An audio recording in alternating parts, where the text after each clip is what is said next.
So we are back again talking about payback period. So when looking at payback period, we are essentially looking at the amount of time it takes to recover the initial cost.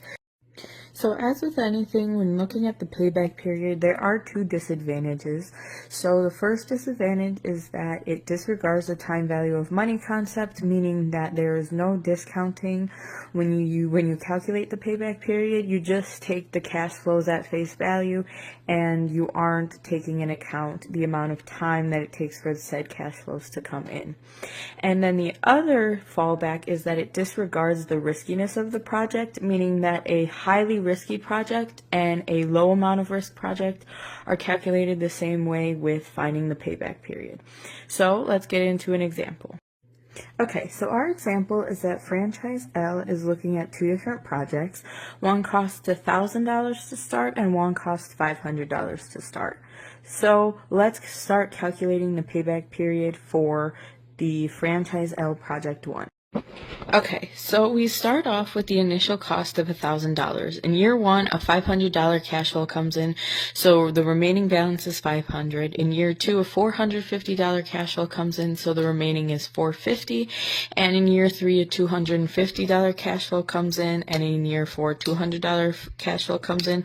We disregard year 4 because we will be paid up in more than 2 years, but less than 3 years. So you take 50, the remaining amount that you need to get to recoup your initial investment, divided by the cash flow that comes in is 250. So it takes 0.2 of a year.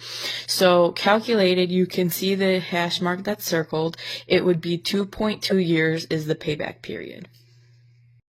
Okay, so looking at project 2, you have the initial investment of $500. In year 1, a $50 cash flow comes in, taking the remaining balance down to $450. Then you have in year 2, a $100 cash flow coming in, taking the remaining balance down to $350. Then in year 3, you have a $200 cash flow coming in, which takes the remaining balance down to $150. And then in year 4, you have a $300 cash balance in. And because you don't need all of year 4 to pay back your initial investment, you take $150 divided by 300, which is 0.5. So then you can see in the hash mark that's circled, it takes 3.5 years for the payback period. So we don't know any of the other capital budgeting metrics like the net present value, internal rate of return, and profitability index, which all account for time value of money. But it's just safe to assume that by looking at the payback period, franchise L should go with project 1 because it takes it takes more than a year less to pay back its initial investment.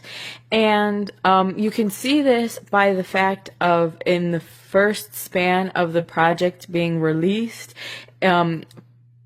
Project 1 has higher cash flows coming in than Project 2, whereas Project 2 has lower cash flows coming in the later half of the project, and which can account for the longer payback period time, but also gets you in trouble with time value of money because of inflation and everything like that. So thanks for watching.